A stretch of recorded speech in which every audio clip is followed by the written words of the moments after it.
মোৰ প্ৰথম অনুভৱ হ'ল যে এটা অনুষ্ঠান কিমান কালাৰফুল হয়, কিমান ৰং বিৰং হয়, কিমান ধুনীয়া ধুনীয়া চকী লগোৱা হয়, কিমান ৰঙা ৰঙা লাইট লগোৱা হয়, কিমান ফুলেৰে সজোৱা হয়।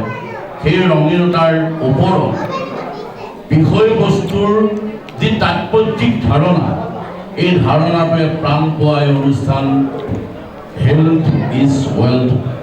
স্বাস্থ্যই পৰম ধন, এই সজাগতা সভা। যি চালুকীয়া শিক্ষানুষ্ঠানটোৰ সেই সময়ত যেতিয়া চৰকাৰীকৰণ প্ৰক্ৰিয়া হোৱা নাছিল, সেই সময়তে অভিজিত বৰুৱা আমাৰ এই শিক্ষানুষ্ঠানটোৰ সাধাৰণ সভাৰ সম্পাদক আছিল আৰু অত্যন্ত নিষ্ঠা, সততা আৰু সাহস আৰু শৃংখলাবদ্ধতা, সময়ানুৱৰ্তিতা সকলোখিনি বজাই ৰাখি নিজৰ ছাত্ৰ জীৱনটোক অতি আত্মন্তোষেৰে লৈ যোৱা এজন ছাত্ৰ হ'ল অভিজিত বৰুৱা, যাক লৈ আমি কলেজখনে, পৰিয়ালে, সমাজে, ৰাজ্যই তেখে আজি গৌৰৱ অনুভৱ কৰিবলৈ সক্ষম হৈছে। গিনিজ বুকছ অফ ৰেকৰ্ডছত নিজৰ নাম অন্তৰ্ভুক্তি কৰিলে খালী ভৰিয়ে 24 ঘণ্টা একেৰাহে খোজকাঢ়ে। নৰ্থ ইষ্টৰ প্ৰথমগৰাকী বক্সাৰ হিচাপে ভাৰতৰ পৰিসীমাৰ বাহিৰতো তেওঁ খেল প্ৰদৰ্শন কৰি আহিছে। মাৰ্চিয়েল আৰ্টৰ এজন সুদক্ষ প্লেয়াৰ আৰু লগতে ইমানখিনি ক্ৰিয়াকলাপ গুণৰ মাজতো, সাধনাৰ মাজতো অভিজিত বৰুৱাৰ সামাজিক যিটো দায়বদ্ধতা, সেইটো সঁচাই প্ৰশংসনীয়। সেইকাৰণে মই সৰ্বপ্ৰথমে এই অনুষ্ঠানটোৰ আৰম্ভণিতে মোৰ ছাত্ৰ আপোনালোকৰ সকলোৰে মৰমৰ অভিজিত বৰুৱাক মই আন্তৰিক ধন্যবাদ, কৃতজ্ঞতা জনাইছোঁ এনে কৰ্তব্যনিষ্ঠা আৰু দায়বদ্ধতাৰ বাবে। এতিয়া মই বেছি পলম নকৰি এই অনুষ্ঠানবিলাক বৰ পলম বা লেপলেপীয়া হ'লে ভাল নালাগে, সেইকাৰণে আমি কোনো বিশেষ আনুষ্ঠানিকতা কৰিব বিচৰা নাই। মই একাদিক্ৰমে নাম ঘোষণা কৰাৰ লগতে আপোনালোক আহি আমাৰ ইয়াত আসন গ্ৰহণ কৰিব। অতি ঠেক ঠুক এটা জেগা, ইমান এটা সুবিধাজনক কথা নাই, তথাপি আমাৰ মূল উদ্দেশ্যটো সাধন হ'ব লাগে।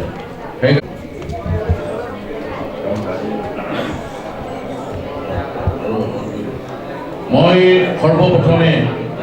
মঞ্চলৈ আগবাঢ়ি আহিবলৈ অনুৰোধ জনাইছোঁ বিশিষ্ট সমাজকৰ্মী শিক্ষক ৰাজা চক্ৰৱৰ্তী ডাঙৰীয়া।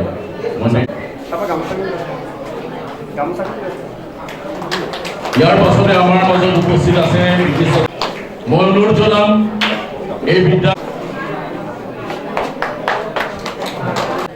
যাৰ মূল্য এতিয়া আকাশলংঘী, যিজনা ব্যক্তিয়ে এই মহাবিদ্যালয়ৰ এই চকঠা মাটি, তোৰণ আৰু সন্মুখৰ ৱাল দি, আৰু আটাইতকৈ ডাঙৰ কথা এই মহাত্মা গান্ধীৰ নামেৰে নামাকৰণ কৰা হ'ল। সেয়া আমাৰ যোৰহাটৰ সুপ্ৰতিষ্ঠিত ব্যৱসায়ী সমাজকৰ্মী স্বৰ্গীয় অৰুণ চন্দ্ৰ শইকীয়াৰ, তেখেত স্বৰ্গগামী হ'ল। তেখেতৰ সদায় আমাক আশীৰ্বাদ দি আছে। তেখেতৰ সুযোগ্য সন্তান সমাজকৰ্মী প্ৰবীৰ শইকীয়া ডাঙৰীয়া আমাৰ মাজত উপস্থিত আছে, মহাত্মা গান্ধী পৰিয়ালৰ অন্যতম সদস্য। হিমন্ত দত্তক এখনি গামোচাৰে আমাৰ মাজত উপস্থিত আছে, যোৰহাট মাজত উপস্থিত আছে আমাৰ সন্মানীয় ব্যক্তি, আমাৰ মাজত উপস্থিত আছে বিশিষ্ট সাংবাদিক উৎপল দাস ডাঙৰীয়া। অলপ জেগাত উঠাই গৈছে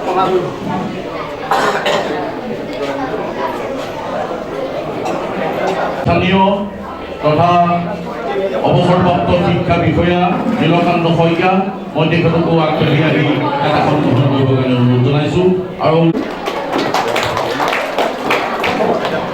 আমি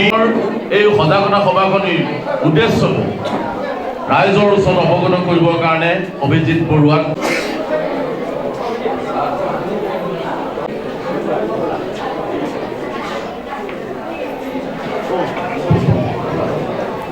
বিশিষ্ট ব্যক্তি মাতি আনিছোঁ। খুব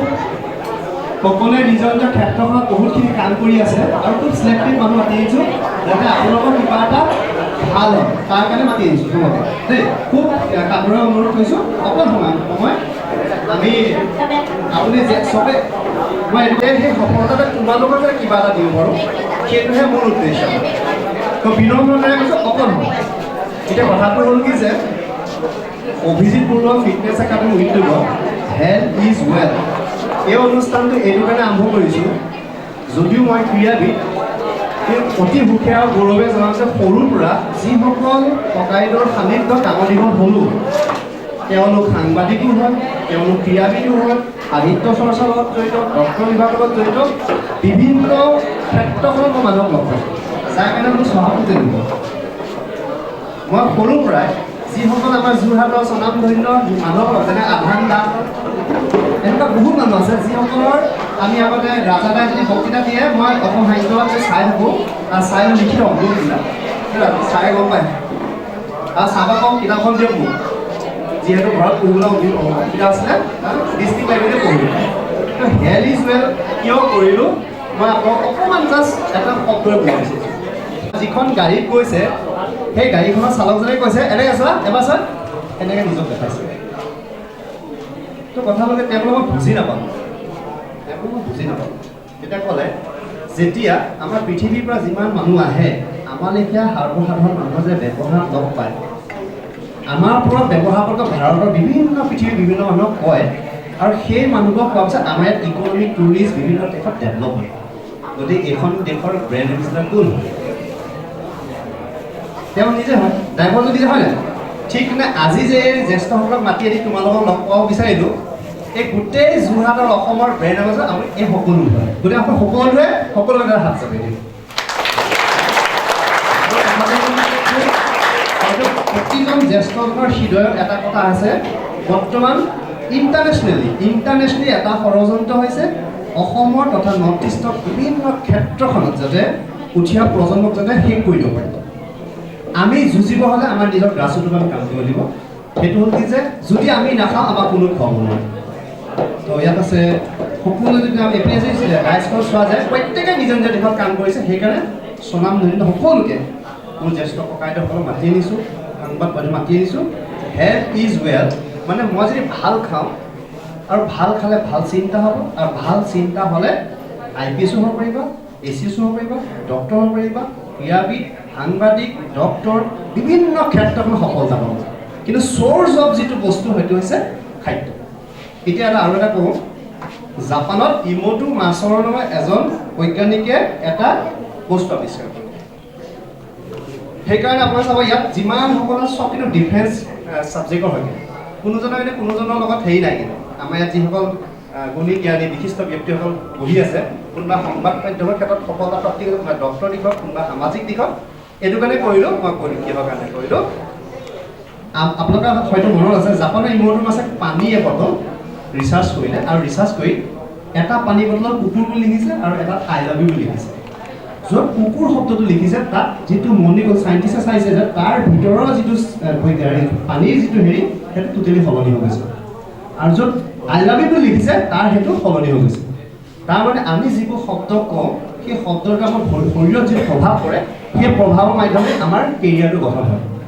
সেইকাৰণে আজি আপোনালোকৰ মাধ্যমত আমি কি কৰিছোঁ এটা বাকচ আনিছোঁ তাত 5 ধৰণৰ খাদ্য আছে আৰু এইপিনে আমাৰ ট্ৰেডিশ্যন ফুড যিসকলৰ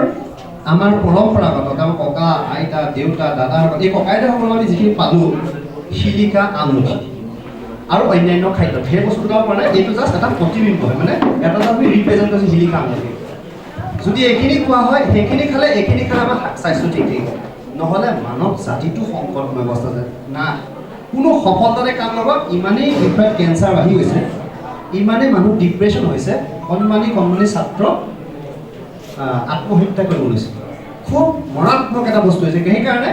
এই সকলো তোমালোকে ইণ্টাৰেক্ট কৰা আৰু তেওঁলোকৰ হয়তো এই উপহাৰটো দিয়াম যে তোমালোক খাদ্যখিনি দিয়াম এইটো কাৰণে দিয়াম আৰু তেওঁলোকে মনৰ কথা ক'ব নিজৰ গ্ৰাউণ্ডত তোমালোক শুনিবা আৰু সফলতা পাব এই আজি যিটো আমাৰ লগ জ্যেষ্ঠ আৰু কনিষ্ঠৰ যিটো লগ এতিয়া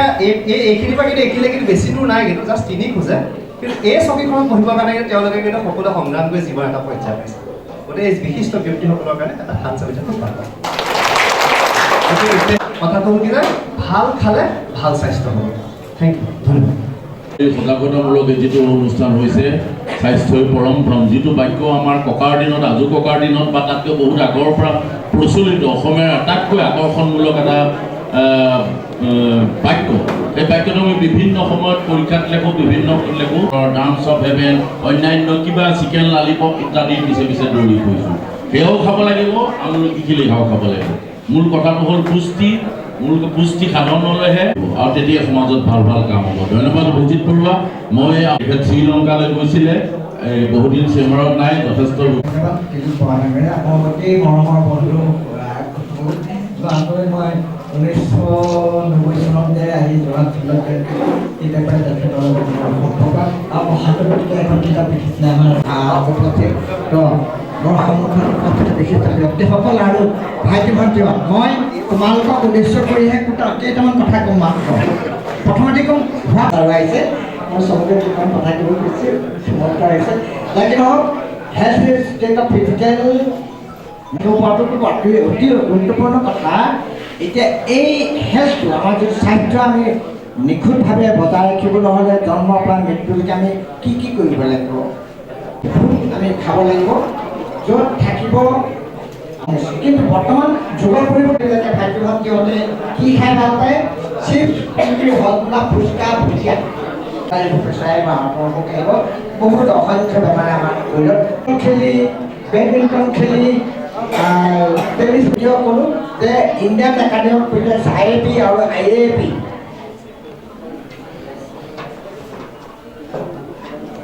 যুগৰ পৰিৱৰ্তনৰ লগে লগে আমাৰ মোবাইল আহিলে কি কয় টিভি আহিলে স্ক্ৰীণ আহিলে আইপেড আহিলে ইত্যাদি এইবিলাক যিবিলাক স্ক্ৰীণ এই স্ক্ৰীণটো টাইমটো বান্ধি দিছে তেওঁলোকে যে 2 বছৰ বয়সৰ তলত কোনো শিশুকে কিন্তু কেতিয়াও 1 ঘণ্টাৰ কাৰণে হ'লেও মোবাইল চাবলৈ দিব নালাগে মাকবিলাকে নিজৰ ব্যস্ততাৰ পৰা আঁতৰি থাকিবৰ কাৰণে নিজৰ কি কয় জীৱনটো উজ্জ্বল কৰিবৰ কাৰণে মোবাইলটো শিশুটোৱে কান্দিলে মোবাইলটো দি দিয়ে আৰু 2 বছৰ বয়সৰ আগত যদি শিশুৱে মোবাইল চায় তেতিয়াহ'লে সেই শিশুৰ চকু মগজু আৰু তেওঁলোকৰ স্বাস্থ্য নষ্ট হোৱাতকৈ আটাইতকৈ ডাঙৰ কথা হ'ল তেওঁলোকৰ মাত নুফুটিব আমাৰ চেম্বাৰলৈ আহে মাকবিলাকে দেউতাকবিলাকে কয় যে 3 বছৰ হ'লে মাত ফুটা নাই ছাৰ মই প্ৰথম প্ৰশ্ন সুধিলে মোবাইল চাই নেকি মোবাইল চাই তেতিয়াহ'লে এইটো দিগদাৰ আছে গতিকে 2 বছৰ বয়সলৈকে মোবাইল চোৱাটো বন্ধ 2 বছৰ বা 4 বছৰ 5 বছৰলৈকে 1 ঘণ্টা সময় এলাউ কৰিছে IAP আৰু AAP আমেৰিকান আৰু ইণ্ডিয়ান একাডেমি দিছে আৰু 4-5 বছৰ ওপৰতহে মাত্ৰ 2 ঘণ্টা যাই কি নহওক মই এই গোটেই কথা কৈছোঁ আপোনালোকৰ ভৱিষ্যতৰ ভালৰ কাৰণে মই সময় দিব লাগিব তাৰপিছত কথাটো হ'ল নিদ্ৰা টোপনিটো আমাৰ কাৰণে খুব দৰকাৰ বয়সৰ পাতে টোপনিটো বেলেগ বেলেগ ঘণ্টা আমি ডাঙৰ মানুহে 6 ঘণ্টা বা 8 ঘণ্টা আৰু শিশুসকলে বেলেগ 10 ঘণ্টা সময় খোৱাটো খুব প্ৰয়োজন আৰু এই শুবৰ কাৰণে বিভিন্ন যোগ আছে প্ৰাণায়াম আছে আপোনালোকে ইয়াত গুগলত গৈ চাৰ্চ কৰিলে বা ইউটিউবত চাৰ্চ কৰিলে গম পাব টোপনিৰ কাৰণে কি কৰিব লাগিব আমি মই বিশেষ দীঘলীয়া কৰিব পৰা নাই কাৰণ মই শ্ৰীলংকালৈ গৈছিলোঁ কালি আহি পাইছোঁ তাত মানে মই তেওঁলোকৰ আদব কাইলৈ দেখি মই অভিভূত হৈছোঁ ইমানেই সেউজীয়া পৰিৱেশ যোৰহাটৰ গতিকে আমাৰ শ্ৰদ্ধাৰ দুইজন বিশিষ্ট ব্যক্তি তথা সৰুৰ পৰাই যাৰ কাৰ্য দেখি অনুপ্ৰাণিত হৈছিলোঁ আৰু বিভিন্ন কৰ্মক্ষেত্ৰত বিভিন্ন মানুহক বিনামূলীয়াকৈ শ্ৰমদান কৰি বিভিন্ন সৰু ছাত্ৰ ছাত্ৰীক সদায় সহায় কৰি অহা আমাৰ অতিকে শ্ৰদ্ধাৰ ডক্টৰ মণিক ভাৱে ছাৰক মই আমাৰ মহাত্মা অধীন কৰ্তৃপক্ষ ছাৰ আপুনি শুনা কথা আৰু গতিকে এজন মৰমৰ ককাইদেউ মোৰ শ্ৰদ্ধাৰ মোৰ বিভিন্ন ক্ষেত্ৰত অতিকে প্ৰেৰণা দিয়া আমাৰ অধিবক্তা সুদীপ্ত মেনন গোস্বামীক এখনি ফুলাংগ মঞ্চৰে আদৰণিলৈ অনুৰোধ জনাইছোঁ ছাৰ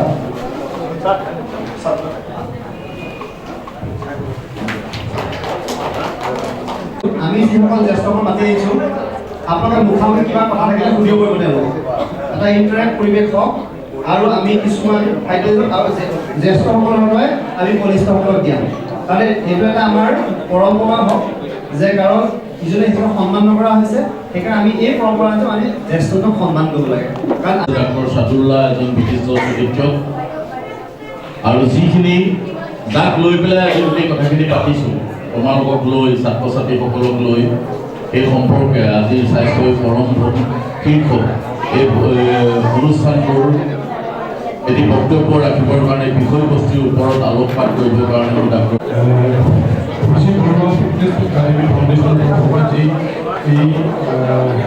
ইনিচিয়েটিভ কৰিছে হেল্থ ইজ ৱেল্থ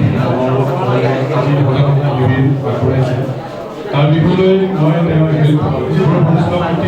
কংগ্ৰেছুলেট কৰিব বিচাৰিছোঁ যে এই বিষয়লৈ তেওঁলোক আগবাঢ়ি আহিছে আৰু আমাৰ আগৰ স্পীকাৰ গোলাপদেৱ ছাৰে ক'লেই আপোনাৰ হেল্থ তিনিটা বস্তু ফিজিকেল মেণ্টেল আৰু ছ'চিয়েল ৱেলবিং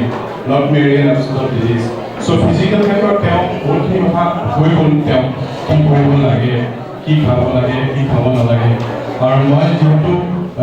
মানসিক স্বাস্থ্যৰ লগত জড়িত মই চাইকেট্ৰিষ্ট হয় গতিকে মই তোমালোকক মেণ্টেল হেল্থ নিজৰ মানসিক স্বাস্থ্যটো কেনেকৈ ঠিকে ৰাখিব লাগে সেই বিষয়ে কিছু কথা কম আৰু যিহেতু আমি হেল্থৰ কথা পাতিছোঁ তেওঁ ক'লেই অলৰেডি যে জাংক ফুডছ খাব নালাগে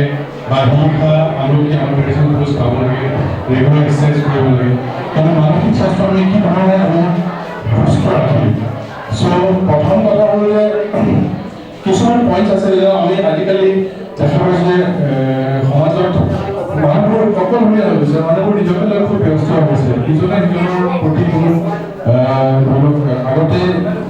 খুব গ'লেও আমি ইজনে সিজনক মাত এষাৰ দিওঁ বা গৈছোঁ আহিছোঁ কানেকশ্যনটো আছিলে আজিকালি মানুহৰ মাজত কানেকশ্যন নাইকিয়া হৈ গৈছে আগতে মানুহ ফুৰিব আহিলে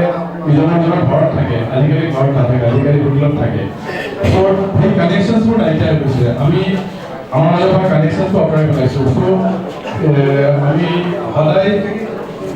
ইজনে সিজনক মাত এষাৰ দিব লাগে সদায় উইচ কৰিব লাগে চ' এইটো কৰিলে কি হয় আমাৰ দিনটো ভাল হয় আৰু লগত আনজনৰ দিনটোও ভাল হয় চ' কানেকশ্যন ইজ ভেৰি ইম্পৰ্টেণ্ট কানেকশ্যনটো বহুত ইম্পৰ্টেণ্ট হয় ছেকেণ্ডলি আমি খোৱা বোৱাৰ ওপৰত খুব ধ্যান দিব লাগে ফিজিকেল ফিটনেছ ভালদৰে খাব লাগে আৰু ফিটনেছ ৰাখিবৰ কাৰণে আমি এক্সাৰচাইজ কৰিব লাগে খোৱাৰ ক্ষেত্ৰতো গোটেইখিনি ক'লেই কিন্তু আমি কি কি খাব নালাগে মোৰ ভিতৰত প্ৰথম হ'ল যিটো জাংক ফুডছ ক'লে ছাৰে উল্লেখ কৰিলোঁ জাংক ফুডছ খালে আমাৰ কি কি হয় কিন্তু তাৰ উপৰিও আমাৰ কিছুমান বেলেগ ধৰণৰ আজিকালি সমাজত বস্তু চলি আছে যিটো বিৰাটে দৰকাৰী হৈছে তোমালোকে জনাটো আৰু তোমালোকে নাজানিলে নহ'ব জানিবই লাগিব বিকজ আমাৰ এডিকশ্যন পাৰ্টটো আমাৰ যিটো দ্ৰব্য যিটো আমাৰ নিচা কৰা বস্তুটো সেইটো আমাৰ সমাজত আজিকালি ইমান হাৰে সোমাই গৈছে ইমান ইজিলি এভেইলেবল হৈ গৈছে যে প্ৰত্যেকৰে আজি বহি থকা প্ৰত্যেকজন ল'ৰা ছোৱালীৰ হাতত আহি সেই বস্তুটো কৰিব পাৰে যেনে ধৰি লওক চিগাৰেট হ'ল মদ হ'ল বা ড্ৰাগছ হ'ল এইখিনি বস্তু আজিকালি খুবেই ইজিলি এভেইলেবল আৰু খুব আজিকালি সস্তাটো পোৱা যায় আৰু যিটো সেৱন কৰিলে মানুহে খন্তেকীয়া খুব প্লেজাৰ এটা পায় প্লেজাৰ মানে তোমালোকে ফূৰ্তি এটা পাবা খন্তেকীয়া আৰু সেই ফূৰ্তিটো লৈ আগবাঢ়ি গৈ থাকিলে পিছত এনেকুৱা এটা অৱস্থা আহিব যিটো কাৰণে তোমালোকে কেতিয়াও সেই বস্তুটো এৰিব নোৱাৰিবা আৰু সেইটোৱে তোমাৰ মেণ্টেল হেল্থ ফিজিকেল হেল্থ গোটেইখিনি লাহে লাহে লাহে লাহে কেইবা মাহৰ মূৰতে তোমাৰ শৰীৰটো নাইকিয়া কৰি পেলাব তোমাক তেওঁলোকৰ ডিপেণ্ডেঞ্চ কৰি পেলাব আৰু সেই ডিপেণ্ডেঞ্চ হৈ যোৱাৰ পিছত তোমাক সেইখিনি বস্তু সদায় লাগিব সেইখিনি বস্তু লাগিব কাৰণে তোমাক পইচাও লাগিব তাৰপিছত তুমি এণ্টি ছ'চিয়েল কাম মানুহজনে আৰম্ভ কৰে পইচাটো উপাৰ্জন কৰিব পাৰে চ' লগতে সেই মানুহজনে চোৰ কৰা আৰম্ভ কৰে সেই মানুহজনে নিচাটো ৰাখিব কাৰণে ঘৰৰ পৰা কিবা কিবি নোহোৱাকৈ বস্তু লৈ যায় পঢ়া শুনাৰ ক্ষেত্ৰত লছ হয় চ' প্ৰত্যেকটো দিশৰ পৰাই তেওঁ লছ হয় চ' তোমালোকৰ ওচৰত আহিব পাৰে চবৰ ওচৰতে আহিব পাৰে এই ধৰণৰ সুযোগ যে এইটো খোৱা এইটো খালে খুব ভাল লাগিব আৰু কেতিয়াবা আমাৰ মনটো খুব বেয়া লাগি থাকে তেতিয়াও তোমাক আহি পেলাই ক'ব পাৰে এইটো মদ হ'ল ভাং হ'ল বা এই ধৰণৰ দ্ৰব্য বস্তুবোৰ তোমালোকে অফাৰ কৰিব পাৰে কিন্তু তোমালোকে সেই বস্তুটো লোৱাৰ আগতে 10বাৰ চিন্তা কৰিবা কাৰণ যেতিয়া এবাৰ ল'লা সেই বস্তুটো তোমাক কিন্তু পিছা নেৰিব সেই বস্তুটো তোমাক লগত লাহে লাহে লাগি থাকিব গতিকে তাৰ ফিজিকেল ক্ষতি যিটো হয় শাৰীৰিক ৰূপ হয় সেইটো ভাবিব নোৱাৰা ক্ষতি এইটো ইৰিভাৰ্চিবল ডেমেজ এটা হৈ যায় যিটো তোমাৰ শৰীৰত কেতিয়াও পুৰা নহয় মানুহ বহুত দিন জীয়াই থাকিব নোৱাৰে এই বস্তুবোৰ লোৱা মানুহ মেক্সিমাম 8 বছৰ 10 বছৰ 12 বছৰ মানে তেওঁলোকৰ মৃত্যু হয় গতিকে তাৰ উপায় এটাই যে তোমালোকে এই বস্তুৰ বিষয়ে জানিব লাগিব ড্ৰাগছ হ'ল চিগাৰেট মদ ভাং এই বস্তুবোৰ চ' ফাষ্ট ফুড বা জাংক ফুডছৰ লগতে এই বস্তুৰ বিষয়ে জনাটো দিয়ালে দৰকাৰী সেই বস্তুবোৰ সেৱন নকৰিলে সেই বস্তুবোৰ আঁতৰত থাকিবৰ কাৰণে তোমালোকে আকৌ মই কৈছোঁ যে হেল্থৰ প্ৰতি ধ্যান দিব লাগিব তোমালোকে ৰেগুলাৰ এক্সাৰচাইজ কৰিব লাগিব আৰু আজিকালি প্ৰজন্মৰ খুব ল'ৰা ছোৱালীবোৰে কোৱা শুনো যে মোৰ মনটো খুব বেয়া লাগে আজিকালি মই ডিপ্ৰেশ্যন হৈছে এইটো খুব কমন বাঢ়ি গৈছে তাৰ কিছুমান মূল কাৰণ হ'ল এটা হ'ল স্ক্ৰীণ টাইম যিটো ছাৰে ক'লে মোবাইল চাই থকাটো খুব বেছিকৈ মানুহে মোবাইল চাই তেওঁ লাহে সেই মোবাইলৰ জগতত সোমাই যায় ৰিয়েল দুনিয়াৰ পৰা মোবাইলৰ জগতত সোমাই যায় যিটো কাৰণে তেওঁলোকে নিজৰ যিটো লেভেল থাকে সেইটোকে বহুত ওপৰ ধৰণৰ চিন্তা আকাংক্ষা আৰম্ভ কৰে আৰু সেইবোৰ পূৰা কৰিব নোৱাৰে তেওঁলোকৰ মনত আঘাত পায় ডিপ্ৰেশ্যন আৰম্ভ হয় যিটো ফলত মানুহে লাষ্টত গৈ বহুতখিনি ল'ৰা ছোৱালীয়ে নিজৰ প্ৰাণ ত্যাগ কৰিবলগীয়া হয় নিজে আত্মহত্যাৰ দিশটো বাছি লয় চ' স্ক্ৰীণ টাইম খুব কমাব লাগে যিমান পৰা যায় ৰিয়েল ৱৰ্ল্ডত থাকিব লাগে আৰু এই ডিপ্ৰেশ্যন বা এংজাইটিৰ পৰা খুব দূৰ কৰি থাকিব লাগে নিজৰ যিবোৰ গ'ল হয় যিটো আমি টাৰ্গেট কৰোঁ সেই টাৰ্গেটবোৰ আমি ফিক্স কৰিব লাগে ন আমি এইটো পঢ়িম বা আগতকৈ আমি এইটো কৰিম কিন্তু অকল টাৰ্গেট ফিক্স কৰিলে নহ'ব সেইটো ৰিয়েলিষ্টিক টাৰ্গেট হ'ব লাগিব আৰু তাৰ কাৰণে কাম আমি আজিৰ পৰা অলপকৈ আৰম্ভ কৰি যাব লাগিব গতিকে ডেইলি এক্টিভিটিজবোৰ ডেইলি যিখিনি কৰিবলগীয়াখিনি আছে সেইখিনি ডেইলিয়ে কৰি গৈ থাকিব লাগিব অকণো নিজকে গালি কৰি বা ফূৰ্তি কৰি সেইটো পুৰণা কথা হিন্দীত যিটো কয় আগতে কাল কৰিছোঁ আজ কৰিছোঁ সেই বস্তুটো বহুত ইম্পৰ্টেণ্ট হয় গতিকে নিজৰ ডেইলি কৰা কামখিনি কৰি গৈ থাকিলে মানুহৰ মনত ষ্ট্ৰেছ নাহিব পৰীক্ষাৰ আগত তোমালোকৰ ষ্ট্ৰেছ নহ'ব কাৰণ ৰেগুলাৰ যদি পঢ়ি গৈ থাকা চ' ৰেগুলাৰ মেইনটেনেঞ্চ পঢ়াটো বিৰাট দৰকাৰী হয় গতিকে নিজৰ মানসিক স্বাস্থ্যটো খুব ভালকৈ ৰখাটো বিৰাট দৰকাৰী আৰু মানসিক স্বাস্থ্য ভালকৈ ৰাখিবৰ কাৰণে তোমালোকে কানেকশ্যন কৰিব লাগিব তোমালোকে সমাজত কিবা বস্তু ঘূৰাই দিব লাগিব কি ধৰণে পাব লাগিব তোমালোকে ভাল লগা কামখিনি তোমালোকে কৰিব লাগিব তোমালোকে আশে পাশে দেখা পাবা গ্ৰীণাৰী যিটো আছে সেই গ্ৰীণাৰীৰ প্ৰতি আমি অলপ নিজৰ দায়িত্ব ৰাখিব লাগিব গছ গছনিক যাতে আমি তাৰ মাজত থাকোঁ আমি নেচাৰেল ৱৰ্ল্ডত থাকোঁ সেইখিনি থাকিলেও আমাৰ মনখিনি বহুতখিনি ভাল থাকে চ' নিজৰ মানসিক স্বাস্থ্যটো খুব ভালদৰে ৰাখিব লাগিব আৰু এই কথাৰ কৈয়ে মই নিজৰ বক্তব্য সামৰণি মাৰিলোঁ ঘৰৰ সদস্য তথা আমাৰ খুব ওতপ্ৰোত জড়িত তেওঁ বিভিন্ন সাহিত্যৰ লগত জড়িত সুনীল চুকেশ্বৰ মই মঞ্চত আহিলোঁ অনুৰোধ জনাইছোঁ কাৰণ যিহেতু ঘৰৰ সেইকাৰণে লাষ্টত মাতিছা এখন